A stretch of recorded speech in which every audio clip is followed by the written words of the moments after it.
Bonjour à tous, je suis Nicolas Darfeuille, directeur des opérations chez TK Blue et j'ai le plaisir de vous accueillir aujourd'hui pour ce nouveau webinaire. Les webinaires TK Blue ont pour but de vous apporter des réponses ciblées sans prendre trop de votre temps. Aujourd'hui, notre session va porter sur le Blue Storehouse, l'outil de calcul des émissions de CO2 gaz à effet de serre des sites logistiques. Et pour adresser ce sujet, aujourd'hui, j'ai le plaisir d'avoir deux intervenantes. Anne-Claire Humeau, consultante en logistique et supply chain, ainsi que Virginie Roblin, responsable qualité TK Blue. Pour ceux d'entre vous qui ne nous connaissent pas encore, je vous propose de découvrir TK Blue en vidéo et en 30 secondes.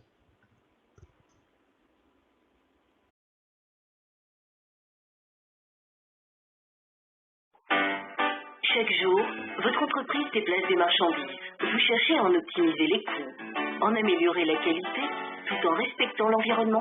TKBlue vous apporte la solution. Nous labellisons tous vos transporteurs selon leur matériel et équipement. Nous vous aidons ainsi à faire les bons choix et calculons pour vous vos émissions de gaz à effet de serre, polluants et particules de vos opérations de transport. Soyez éco-responsables, tout en améliorant la qualité de vos transports. Donc la vocation des solutions TK Blue est d'améliorer la performance économique et environnementale des flux de transport et d'en harmoniser l'organisation et le reporting. Vous pouvez voir que déjà plus de 50 entreprises chargeurs font confiance à TK Blue, des entreprises que l'on va retrouver dans différents secteurs, que ce soit aussi bien au niveau de la distribution, de l'agroalimentaire, des industries. On retrouve même des entreprises qui sont dans le ciment ou dans d'autres activités bien spécifiques. Vous avez également, au sein de l'univers TK Blue, des transporteurs, des organisateurs de transport. Vous pouvez en voir quelques exemples à l'écran. Je vous propose maintenant de passer aux présentations. Vous pourrez utiliser le chat pour poser vos questions au fur et à mesure de la présentation et nous y répondrons à la fin de cette même présentation. Je vais passer la parole à Virginie Roblin qui va vous parler du service Blue Storehouse. La présentation sera suivie par l'intervention de Anne-Claire Humeau qui nous parlera de son retour d'expérience. Virginie, je te laisse la parole. Merci Nicolas, bonjour tout le monde. Je vais donc vous présenter le service Blue Storehouse de TK Blue. Alors, le service Blue Storehouse concerne le calcul des émissions de gaz à effet de serre des bâtiments tels que les entrepôts et les zones logistiques, qu'elles soient frigorifiques ou non. Le périmètre de ce service n'inclut pas les immeubles de bureaux ni toute l'activité de transport amont et aval qui, elle, peut être calculée avec les outils TK Blue séparément. Alors, le fonctionnement du service Blue Storehouse, comme l'ensemble des outils TK Blue, est simple et facile d'utilisation. Remplir un questionnaire en ligne pour chaque bâtiment, chaque site et pour chaque trimestre. Alors, le questionnaire est en ligne, accessible depuis n'importe quel Internet. Il comporte environ 60 questions, incluant la gestion des déchets, des matériaux et des services entrants, ainsi que les déplacements professionnels et ceux de vos employés entre leur domicile et le bâtiment. Il faut une moyenne de saisie de 30 minutes par bâtiment. Alors le questionnaire peut être rempli dans un processus en 3 étapes. Tout d'abord, la collecte des informations, puis le site logistique sur notre plateforme et enfin le calcul des émissions de gaz à effet de serre du site logistique. Alors la première étape est celle des informations. Où trouver les informations? Tout d'abord, au service dans le compte d'exploitation de l'entreprise, dans les factures d'achat des matériaux et des services. Mais attention, seules les dépenses qui sont payées directement par le site sont concernées. Ainsi, si c'est votre siège qui reçoit la facture et qui ensuite, par un processus comptable, vous réimpute le montant qui est facturé, Bien, ces montants et quantités ne sont pas à inclure dans votre bilan puisqu'ils seront déjà pris en compte dans le bilan global du siège. Ensuite, dans la deuxième étape, vous devez créer un site logistique. Alors, créer un site, c'est finalement très simple. Il suffit de lui donner un nom, d'indiquer la zone dans laquelle il se trouve, puis son adresse. Alors, pour la zone, ce que cela signifie, c'est que nous allons situer l'entrepôt logistique de façon à pouvoir utiliser des moyennes nationales qui vont être utiles notamment pour le calcul des distances dans les trajets entre le domicile et le travail des salariés. Maintenant que vous avez collecté les informations et créé le site, vous n'avez plus qu'à remplir le questionnaire. Celui-ci est divisé en deux parties. La première partie concerne la description du site avec des questions sur les bâtiments, puis les parkings et voiries extérieures. La deuxième partie concerne plutôt la description de l'activité, avec les dépenses en énergie, tout ce qui est électricité, gaz, essence, GNV, les dépenses en process, c'est-à-dire les réfrigérants, tout ce qui concerne les matériaux et services entrants, puis les déchets et enfin les déplacements. Alors, pour vous faciliter la tâche, dans le questionnaire, vous trouverez des aides en ligne pour le remplir. Tout d'abord, avec un petit bouton « Fonctionnement » dans lequel nous allons répondre à quelques questions générales sur la façon dont utiliser ce questionnaire. Vous pouvez également imprimer un modèle vierge de déclaration, ce qui va simplifier le processus de collecte des informations, puis de saisie des réponses. Et enfin, une des questions, vous verrez un petit point d'interrogation qui va vous donner une information plus précise sur les réponses attendues à chaque question. Et puis finalement, vous allez pouvoir naviguer entre les différentes parties du questionnaire en cliquant sur les encadrés qui sont contenus dans la flèche. Vous pourrez ainsi à tout moment revenir en arrière pour corriger ou améliorer vos réponses. Alors, parlons un petit peu des questions en elles-mêmes. Vous allez tout d'abord avoir des questions sur les bâtiments, notamment l'année de construction du site, mais aussi les surfaces des bâtiments selon qu'elles soient en construction béton ou métallique et les espaces extérieurs. Ensuite, on va vous poser des questions sur les consommations d'énergie du site logistique, comme votre consommation d'électricité, de gaz naturel, de fuel, mais aussi les consommations des véhicules et engins mobiles que vous utilisez pour l'activité de votre site. Ensuite, on va vous poser des questions sur les réfrigérants pour les climatisations, les matériels réfrigérants, les zones réfrigérées, etc. Ces informations se trouvent sur les factures d'achat de ces mêmes matériels réfrigérants.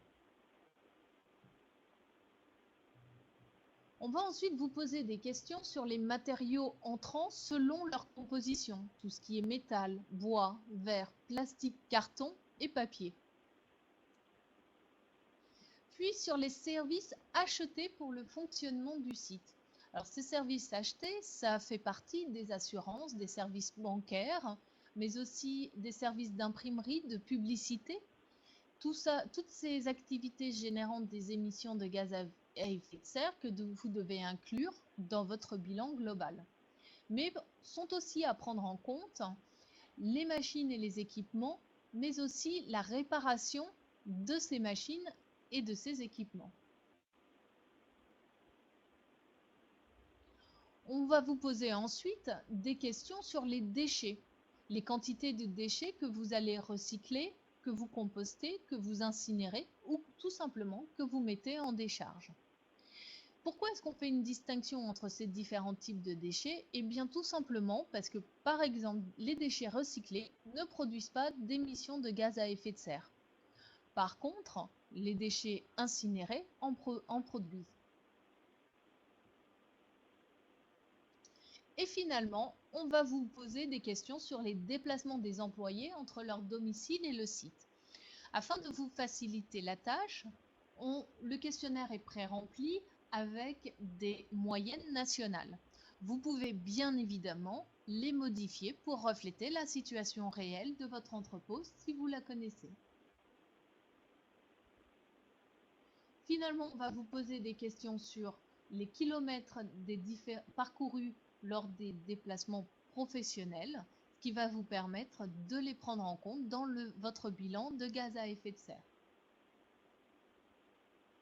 Vous avez rempli le questionnaire. On vous donne ensuite un résultat par scope, ce qui va vous permettre de vous intégrer dans le bilan de gaz à effet de serre global de votre entreprise, puis par poste, en différenciant les énergies, les matériaux et services entrants, les déchets, les immobilisations et les déplacements. Alors, d'avoir votre résultat à l'écran, c'est bien.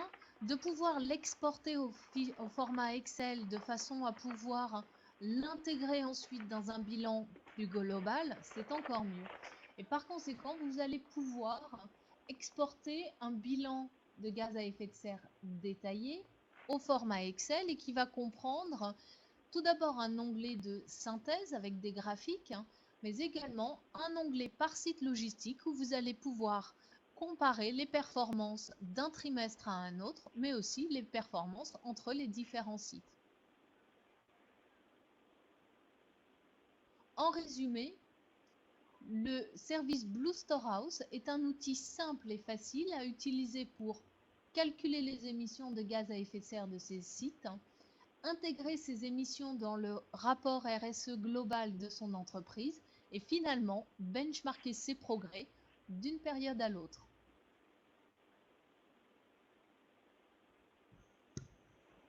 Merci beaucoup Virginie pour cette présentation très complète. Je souhaiterais maintenant passer la parole à Anne-Claire afin que, Anne-Claire, si vous pouvez nous parler de votre retour d'expérience suite à la rencontre avec les différents chefs d'exploitation et directeurs de site que vous avez eu l'occasion d'interviewer dernièrement. Je vous laisse la parole, Anne-Claire. Merci Nicolas. Effectivement, je suis allée sur des sites de logistique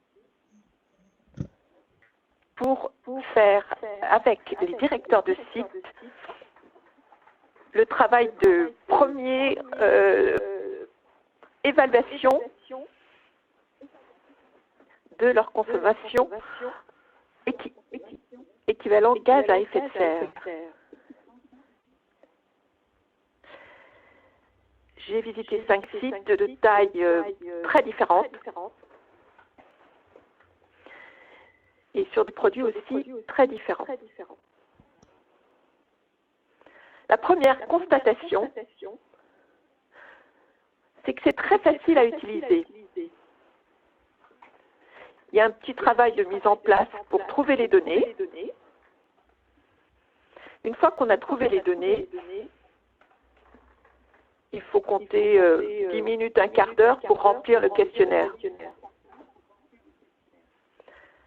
Par contre, c'est très innovant parce qu'on est dans une réalité qu'on ne connaît pas encore. En tout cas, je parle en tant que logisticienne. On n'a absolument aucune idée de la production de chaque poste qui nous est proposé à l'étude. Ça nous amène à de grandes surprises. Je pense que nous allons avoir à travailler sur ce sujet dans les prochaines années. Et donc, autant s'y mettre maintenant. Alors, on a besoin de sourcer des données, mais on peut faire aussi des hypothèses. Ce qui peut être pratique si on construit un site ou si on a un investissement à faire. On peut donc maîtriser les données de consommation de l'activité. Tout le monde sait que sur un site logistique, c'est quand même une part importante. Ça peut avoir une inflexion sur nos investissements. Et puis nos collaborateurs seront très contents de connaître les résultats. C'est une donnée nouvelle qu'il faut faire partager à ses collaborateurs. Ça peut être un outil pour les collaborateurs et pour les dirigeants des sites. Il y a un troisième point qui m'a paru clair, ou un quatrième, on va dire. C'est un outil de communication auprès des tiers. Vous le savez comme moi, les sites logistiques sont dans des zones isolées. Il est parfois difficile de faire venir les transports en commun ou d'alerter les tiers sur les difficultés de notre personnel à rejoindre le site. Je pense que cet outil peut vous y aider.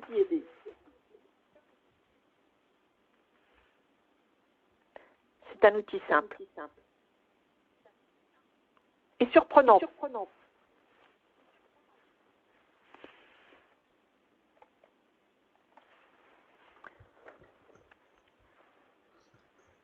Merci beaucoup Anne-Claire pour cette intervention.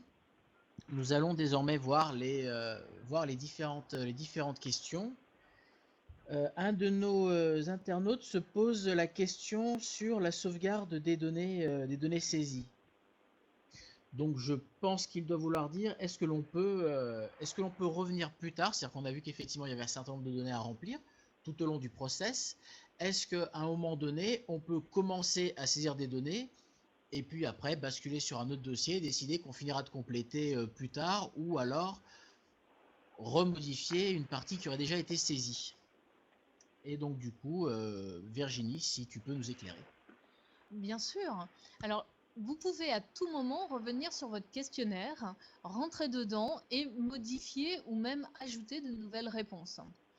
Je vous ai montré tout à l'heure que vous pouviez même revenir en arrière de façon à pouvoir corriger une erreur de frappe si vous l'avez faite il y a juste quelques minutes. Donc pas de souci, vos données sont sauvegardées et elles sont modifiables à volonté. Merci Virginie. Là, nous avons une autre question qui apparaît sur le chat. Donc un internaute souhaiterait aller vers ce type de calcul d'émission et a priori, le service comptable rassemble et reçoit toutes les factures de tous les sites distants. Comment est-ce qu'ils peuvent procéder en recevant l'ensemble de ces factures sur des sites qui forcément sont distants? Alors, à partir du moment où le service comptable du siège, je suppose, reçoit toutes les factures et qu'il va ensuite les réimputer aux différents sites distants, eh bien, ces factures seront donc à prendre en compte dans le bilan des gaz à effet de serre global. Par contre, chacun des sites devra renseigner les émissions relatives aux déchets et au déplacement des personnels. Merci beaucoup Virginie. J'espère que cela répond à la question posée sur le chat. Une autre question qui concerne les données, des données pré-remplies. Est-ce qu'aujourd'hui, je vois parfaitement. Merci à vous. Donc nous avons répondu à cette question. C'est une très bonne chose. Et du coup, une autre question qui concernait les données pré-remplies. Est-ce qu'aujourd'hui, dans le questionnaire, on peut avoir, pour certaines questions, des données déjà remplies où tout doit être saisi? Alors, pour des données comme les déplacements des salariés entre leur domicile et le travail, il existe des moyennes nationales. Donc, on a utilisé ces moyennes de façon à les pré-renseigner dans le questionnaire et bien évidemment, vous pouvez les mettre à jour et les modifier. Pour les autres questions, c'est un petit peu plus difficile de pré-remplir le questionnaire à votre place. Tout d'abord parce qu'on ne sait pas si finalement vous faites cette dépense ou pas. Je vais prendre la question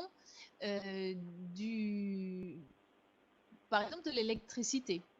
Est-ce vous qui payez directement la facture d'électricité ou votre siège? Or, dans la question précédente, je vous ai dit que dans ces cas-là, si le siège payait les factures d'électricité, eh bien, ça ne devait pas être pris en compte dans votre bilan et dans votre questionnaire.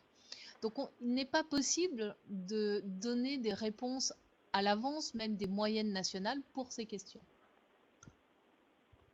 Merci beaucoup Virginie, c'est très clair. Donc on peut vous aider dans certains cas, mais pas pour toutes les questions. Du coup, merci à nouveau à Anne-Claire et à Virginie pour leur intervention aujourd'hui. En ce qui me concerne, j'ai retenu plusieurs points aujourd'hui. Premièrement, que toute la saisie se fait en ligne sur la plateforme, que c'est évolutif. Donc, on a la possibilité de revenir à n'importe quel moment sur notre espace pour modifier, compléter des informations saisies.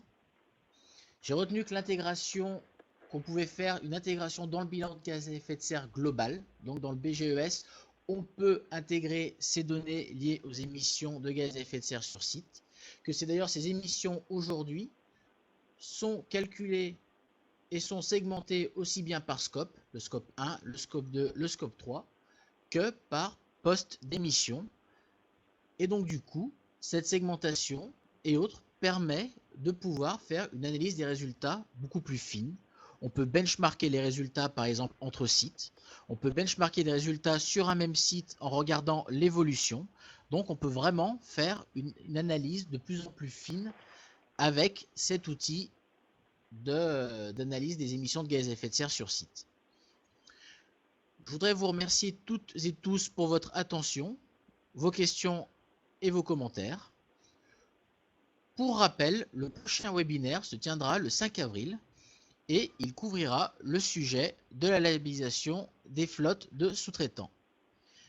D'ici là, si vous avez des questions sur les points abordés aujourd'hui, vous pouvez nous contacter par téléphone ou par mail. Nous nous ferons un plaisir de vous répondre.